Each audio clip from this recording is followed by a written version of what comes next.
हरे कृष्णा। आज ही आपसे इस वीडियो के अंदर कुछ अपडेट्स के बारे में चर्चा होगी अरविंद केजरीवाल आम आदमी पार्टी को लेकर के, और जो इन्होंने दिल्ली के अंदर शराब घोटाला किया है उसके अंदर भी एक बहुत बड़ी अपडेट है। ये सब चीज़ें आपके साथ शेयर करूंगा। आप इस वीडियो को अभी के अभी लाइक शेयर कर दें और चैनल को सब्सक्राइब कर लें। सबसे पहले जी बात कर लेते हैं कल की। कल था जी 2 जून यानी कि संडे का दिन, और संडे के 2 जून के दिन अरविंद केजरीवाल को तिहाड़ वापस जाना था।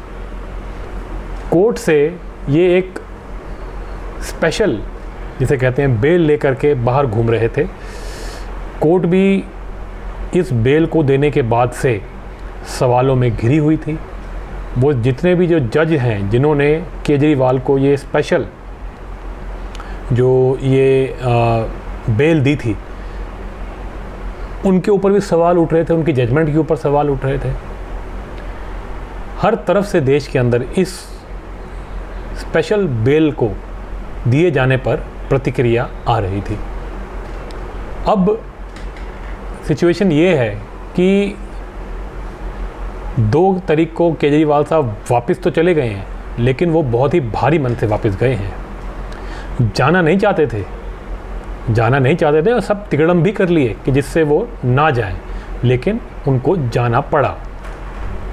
अब जी जरा आपको एक भूमिका बता देता हूँ कि ये सब चीज़ें कैसे हुई, ताकि आपको एक तरह से रिफ़्रेश हो जाए। केजरीवाल साहब शराब घोटाले के केस में पकड़े जा चुके हैं। इनके साथ में रहने वाले लोग जिन्होंने ये घोटाला किया है, यानी कि केजरीवाल के साथ मनीष सिसोदिया, उसके साथ विजय नायर, ये बड़े बड़े लोग हैं जो कि केजरीवाल के आसपास के लोग थे। ये सब पकड़े जा चुके हैं और इसके अलावा कई छोटे मोटे लोग अंदर हो चुके हैं। संजय सिंह को भी इस केस के अंदर थोड़े समय के लिए सजा हुई थी, लेकिन वो अभी बाहर घूम रहे हैं।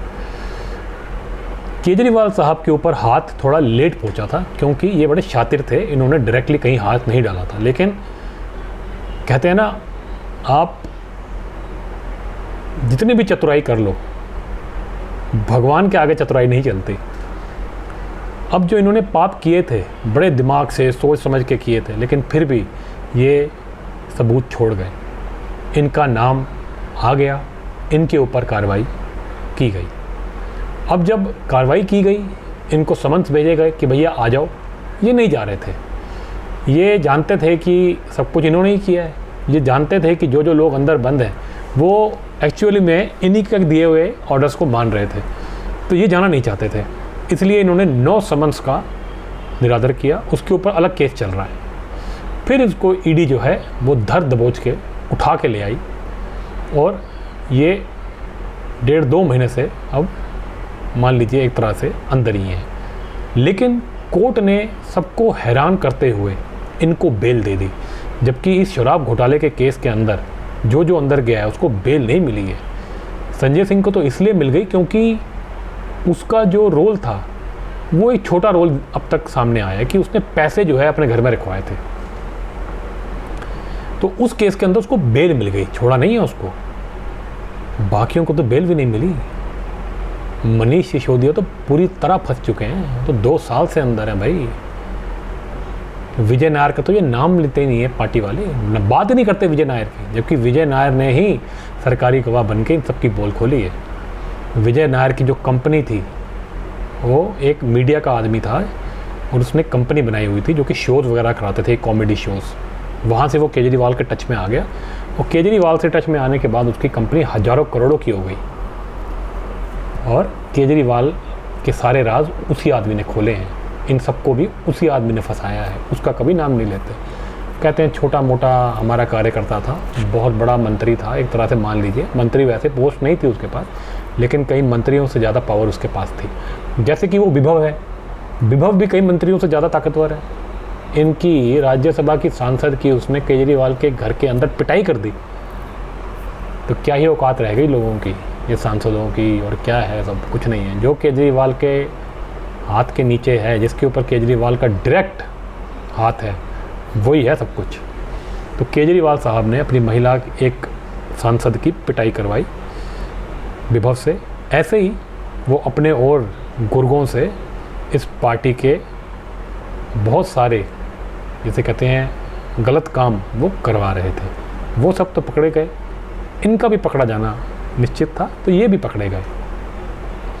अब जब ये रंगे हाथों पकड़े गए हैं, इनके खिलाफ सबूत हैं, तो ये टाइम बर्बाद कर रहे हैं, जवाब नहीं दे रहे सवालों का, अपना फ़ोन का पासवर्ड नहीं बता रहे, और जो पुराने फ़ोन थे वो सब डिस्ट्रॉय करके बैठे हैं। ये पूरी क्रिमिनल्स का एक जो माइंडसेट होता है, उस क्रिमिनल माइंडसेट से ही ये आदमी चल रहा है। ये कोई नई चीज़ नहीं है। CBI ED के पास इस तरह के लोगों की भरमार है जो कि क्रिमिनल बैकग्राउंड के होते हैं और क्रिमिनल सोच के होते हैं, वो इस तरह की तैयारी करके आते हैं। तो केजरीवाल साहब भी अपने आप को समझ रहे थे ज़्यादा शातिर, और वो ये सोच रहे थे कि वो इन सबको चकमा दे देंगे, जबकि वो चकमा नहीं दे पाए। लेकिन कोर्ट ने इनको जमानत दे दी।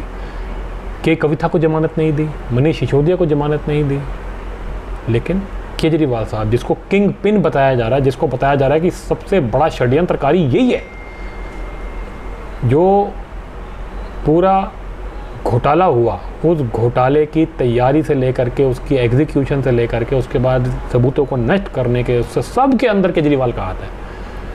ये बातें कई बार अलग अलग समय पे बोली जा चुकी हैं कोर्ट के अंदर, लेकिन फिर भी कोर्ट ने इसको जमानत दी, क्योंकि एक माहौल बनाया गया कि देश के अंदर इलेक्शन हो रहे हैं और इलेक्शन को प्रभावित हो जाएगा ऐसे तो डेमोक्रेसी है, देश के अंदर इलेक्शन प्रभावित नहीं होने चाहिए। तो केजरीवाल साहब को लेवल प्लेइंग फील्ड का तर्क देते हुए छोड़ दिया गया थोड़े दिनों के लिए कि जाओ जाकर के प्रचार करो। कुछ कंडीशंस लगाई गई, उन कंडीशंस का तो केजरीवाल साहब ने निरादर कर दिया, लेकिन सुप्रीम कोर्ट ने कोई कार्रवाई नहीं करी। वो छुट्टा घूम भाई, तो छुट्टा घूम, जो मर्जी कर, इतना प्यार। सुप्रीम कोर्ट छुट्टी पे चली गई, लेकिन जैसे ही इनकी जो पुरानी बेंच जिसने इनको बेल दी थी वो बेंच हटी, दूसरी बेंच के आगे इन्होंने हेल्थ ग्राउंड्स के ऊपर एक और बेल पिटीशन लगा दी, जो कि मना कर दिया गया। उन्होंने कहा जी ये तो गए हुए हैं हमारे चीफ जस्टिस, वो आएंगे तो वही सुनेंगे इसको। तो वहाँ पे इसको झटका लग गया। उसके बाद इसने जो भी पंच करने थे अपने लॉयर्स के साथ मिल करके वो सब कर लिए। इसको समझ में आ गई कि अब मुझे अंदर जाना पड़ेगा। 2 तारीख पहले से ही तय थी। कोर्ट ने जब इसको स्पेशल बेल दी थी तभी कह दिया था कि 2 तारीख को तुम्हें वापस आना है, क्योंकि 1 तारीख को इलेक्शन ख़त्म हो जाएगा, 2 को वापस आ जाओ, तुमको प्रमोशन करने के लिए बाहर भेज रहे हैं, वापस आ जाओ। कोर्ट के इस डिसीजन की बड़ी, जिसे कहते हैं, लोगों ने इसकी बड़ी आलोचना करी, सब कुछ हुआ, लेकिन केजरीवाल साहब को जो है पूरा छुट्टा घूमने का मौका दिया गया। लेवल प्लेइंग फील्ड कह करके इनको पूरा घूमने दिया गया, और अब ये वापस चले गए हैं। कोशिश कर रहे थे ना जाए, लेकिन इनको जाना पड़ा। लेकिन क्योंकि है तो शातिर आदमी, जाने से पहले इसने पूरा खेल करने की कोशिश करी। कल पूरा लोगों को इमोशनल मैसेज करने के बाद ये जा कर के राजपथ पे जा कर के, राजघाट पे चला गया कि गांधी जी के सामने जो है जा कर के मैं अपना रोना धोना जो है वो दुनिया को दिखाऊंगा, और गांधी जी के सामने जा कर के जो है पूरा एक माहौल बनाऊंगा, और पूरी दुनिया जो है उस तमाशे को देखेगी। गांधी जी की बहुत तरीके से क्रिटिसिज्म होती है, उनको उनके बारे में, उनके डिसीजंस के बारे में, उनके करनियों के बारे में बहुत सा क्रिटिसिज्म होता है। मैंने भी किया है अपने चैनल पे, हमारे पुराने जो सब्सक्राइबर्स हैं वो सारी बातें जानते हैं। लेकिन उस आदमी के साथ कुछ चीज़ें जुड़ी हुई हैं जिनकी आप कहोगे कि जो कि सराहना की जा सकती है। जैसे कि वो शराब के ख़िलाफ़ थे, वो कहते थे शराब नहीं पीनी चाहिए, और ये शराब घोटाले का सबसे बड़ा किंग पिन, शराब माफिया के साथ दिल्ली को लूटने वाला आदमी, ये जा कर के राजघाट पे जा कर के ड्रामा कर रहा है। महात्मा गांधी जिसको कहा जाता है, मैं तो नहीं कहता महात्मा उनको, गांधी जी, उनके बारे में जो 1-2 चीज़ें अच्छी हैं उसी को ढाल बना करके ये लोग महात्मा गांधी का पॉलिटिकल इस्तेमाल कर रहे हैं और नौटंकी कर रहे हैं। यार तुमने बच्चों को दिल्ली के 1+1 दारू पिला दी तुमने, और जा करके राजघाट पे बैठे हो, कोई शर्म करो यार। और वो नौटंकी जब इसने करी, अपने ही वही आसपास के 4-5 लोग जिनसे ऑलरेडी कईयों की तो जांच भी हो चुकी है ईडी के सामने, वो भी फंसने वाले हैं सब, उसी गैंग को जो कि डरा डरा इसके पीछे पीछे चल रहा है कि भैया कल को फंस गए तो बड़े बड़े लॉयर तो यही करके देगा, तो वो इसके पीछे पीछे चल रहे थे। अपनी बीवी के साथ उन सबको ले गया राजघाट पे, ड्रामा करके वहाँ से, जैसे कि ये हमेशा करता है, वहाँ से फिर ये आगे बढ़ा। लेकिन हैरान परेशान करने वाली बात क्या है, सपोर्टर नहीं दिखे। दिल्ली का आम आदमी नहीं उतरा केजरीवाल के सपोर्ट में, इसके खुद के सारे पार्टी वाले भी नहीं उतरे। 4 लोगों को ये आतिशी वातिशी इनको ले करके चला गया, जो कि खुद फंसे हुए हैं, जो कि खुद बदनाम हो चुके हैं झूठ बोलने की वजह से। इनके ऊपर केसेस चल रहे हैं, खुद कभी भी उठाए जा सकते हैं ना CBI से या ED से। ऐसे लोगों के साथ एक क्रिमिनल्स का गैंग बना करके ये कल लोगों से सिंपैथी लेने के लिए ये राजघाट पे गया और वो पूरा ड्रामा फेल हो गया। लोग तो मोदी जी के उसमें बैठे हैं कि ये मोदी तो वापस आने वाले हैं, 400 पार करने वाले हैं। केजरीवाल कहाँ पे लोगों की अटेंशन ग्रैब कर पाएगा जब इसकी कोई नीचे कोई है ही नहीं, बदनाम हो चुका है ये खुद, लोग इसकी सपोर्ट में ही नहीं है। तो एक तो वो चीज़ वहाँ पे इसका फेल हो गया। दूसरा, आज सुबह सुबह एक बहुत बड़ा झटका इसको लग गया है कि कविता, जो कि KCR की बेटी हैं, जो कि शराब घोटाले के अंदर केजरीवाल के साथ पकड़ी गई हैं, इससे पहले ही पकड़ी जा चुकी थी वो ऑलरेडी जेल में है। उनकी जो है हिरासत वो 3 जुलाई तक बढ़ा दी गई, यानी कि 1 महीना और जा कर के अंदर बैठे रहो। उसका भी हाल मनीष सिसोदिया वाला हो गया है, बेल बार बार लगाई जाती है लेकिन वो नहीं मिलती और ये इनको बढ़ा दिया जाता है। अब क्या है चक्कर यही है कि उन्होंने केजरीवाल के साथ मीटिंग्स की हैं, उन्हीं मीटिंग्स के अंदर सारा स्कैम इन्होंने प्लान किया, उसके बाद उसकी एग्जीक्यूशन करवाई और जिन लोगों से करवाई उन्हीं लोगों ने इनके खिलाफ बयान दिए हैं और इन लोगों को फंसा दिया है। तो अब इन लोगों को कोई बेल नहीं मिल रही है। अब ये अगर अपना मुंह खोल दें, सरकारी गवाह बन जाएं, तो ये बच सकती है या इनकी सज़ा थोड़ी कम हो सकती है। लेकिन केजरीवाल साहब जो हैं वो अपने वकीलों के माध्यम से इन लोगों तक ये बात पहुंचा रहे हैं कि तुम सरकारी गवाह मत बनना मेरे खिलाफ, मैं तुम्हें बचा लूँगा, मैं खुद भी बच जाऊँगा, तुम्हें भी बचा लूँगा, मेरे पास बहुत पैसा है दिल्ली का लूटा हुआ, तुम चिंता मत करो। तो इनके वकील और उनके वकील कई जगह तो लगता है सेम ही है, कहीं ना कहीं इन दोनों के बीच में कम्युनिकेशन बड़ा ज़बरदस्त है और वो के कविता को सरकारी गवाह नहीं बनने दे रहे हैं। इस चक्कर में के कविता फंसी हुई है, बार बार बेल रिजेक्ट होती है। सेम सिचुएशन मनीष सिसोदिया के साथ भी है। तो केजरीवाल कब तक इन लोगों को स्ट्रेच कर पाएगा, इन लोगों की पेशेंस कब तक जवाब देती है, यही सवाल है। इनमें से कोई एक भी बिदक गया, उसने कहा बस अब नहीं, या उसको लग गया कि अब उनका बचना मुश्किल है, केजरीवाल जो है उसको फंसा के ये बच सकते हैं, तो ये फंसा भी देंगे। क्योंकि केजरीवाल के साथ ज़्यादा टाइम चल के कोई फ़ायदा नहीं है। जीवन तो पॉलिटिकल करियर तो ख़राब हो ही गया, जीवन ख़राब क्यों करना। छोटी मोटी सज़ा होने के बाद अगर ज़िंदगी बाहर आकर के नॉर्मल तरीके से रही जा सकती है तो वो इंसान क्यों वो डिसीजन नहीं करेगा। तो केजरीवाल को दोनों तरफ से ये फंसा पड़ा है। एक तो जेल में बैठा है, बड़ी सज़ा हो सकती है, और साथ में दूसरे लोग जो हैं वो अपना मुंह खोल सकते हैं और ये और लंबे चक्करों में फंस सकता है। अमित शाह ने तो पहले ही कह दिया है कि ये 7 केसेस इसके ऊपर और पड़े हैं, वो भी आएंगे। उसके अलावा ये अरविंद केजरीवाल की जो है, इसी इलेक्शन के दौरान बीजेपी ने, अमित शाह ने ये बात बोली है कि इसकी सरकार ज़्यादा नहीं चलेगी। तो हो सकता है वो कुछ संवैधानिक तरीके से इसकी सरकार को बर्खास्त करते हैं और किसी और को चीफ मिनिस्टर बनाने का प्रेशर उनके ऊपर बनाया जाए। तो वो चीज़ अभी होने वाली है। तो केजरीवाल साहब बहुत लंबा फंसे हुए हैं, अपने साथ कई लोगों को फंसा चुके हैं। अब वो लोग भी परेशान हैं, ये भी परेशान है। तो जी झटकों पे झटके लग रहे हैं, कौन कभी अपना मुंह खोल दे कुछ पता नहीं। तो कितनी ज़्यादा एंग्जाइटी में केजरीवाल जी रहा है इस टाइम, ये आप सोचिए, या जो लोग फंसे हुए हैं इस केस के अंदर वो सोचिए कितनी कुंठा होगी उन लोगों के अंदर, क्या हालात होंगे। जेल के अंदर रहना कितना मुश्किल काम है। चलिए ठीक है, कई लोग कहते हैं कि जेल में इनकी बहुत ऐश होती है, खाना पीना मस्त चलता है, क्योंकि जेल तो दिल्ली सरकार के अंदर ही है। लेकिन कब तक? पूरा जीवन तो तुम जेल के अंदर नहीं काट सकते ना। जिन लोगों का तुमने मूर्ख बनाने की कोशिश करी, जिन लोगों का पैसा लूट के तुमने खाया, उसको भोगने की कोशिश करी, उन्हीं लोगों के बीच में रह करके ही जीवन काटा जा सकता है। अकेले जेल के अंदर जीवन काटना कितना मुश्किल है, वो भी ऐसे लोगों के लिए जिन्होंने भ्रष्टाचार किया। तो ये हमारे सबके लिए एक मैसेज है जितने भी लोग जीवन में ज़्यादा कुछ प्राप्त करना चाहते हैं, जिनकी बड़ी डिज़ायर्स होती हैं, हम अपने बच्चों को कई बार ये बात बोलते हैं कि अपने आप को, जिसे कहते हैं अपनी डिज़ायर्स जो हैं उसके लिए आप मेहनत करो, काम करो, ये पढ़ाई लिखाई करो, वो करो, ये करो। हम ये सब भूल जाते हैं कि इन सब चीज़ों की वजह से ही हम अंधेरे की तरफ चले जाते हैं, क्योंकि ये सब चीज़ें जो हैं ये हमारे अपने भोग के लिए हैं।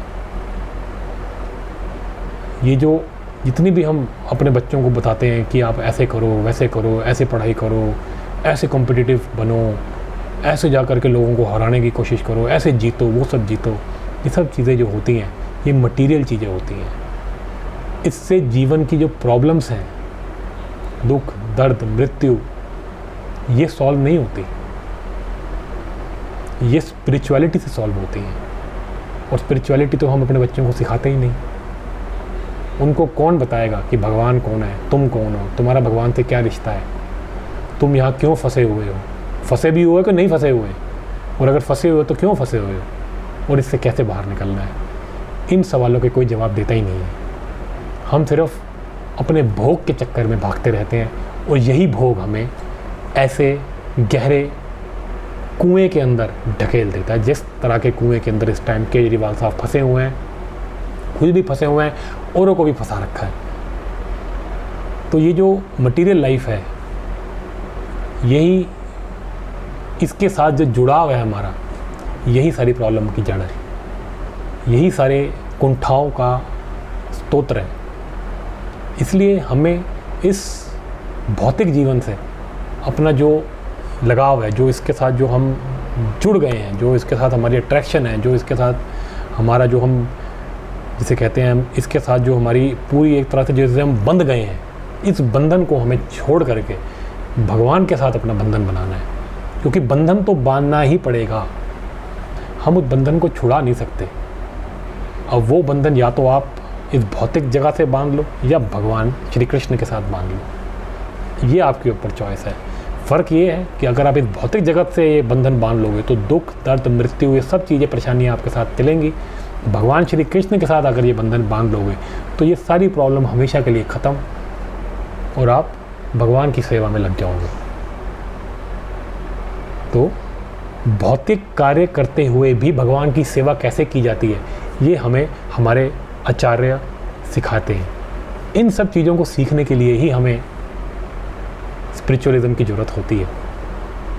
हमें भगवान से जुड़ना कैसे है, कैसे इस भौतिक काम को करते हुए भी हम भगवान से जुड़ सकते हैं, फंसे नहीं यहाँ पे, ये सारी टेक्निक्स हमें सिखाई जाती हैं हमारे धर्म के अंदर, सनातन धर्म के अंदर।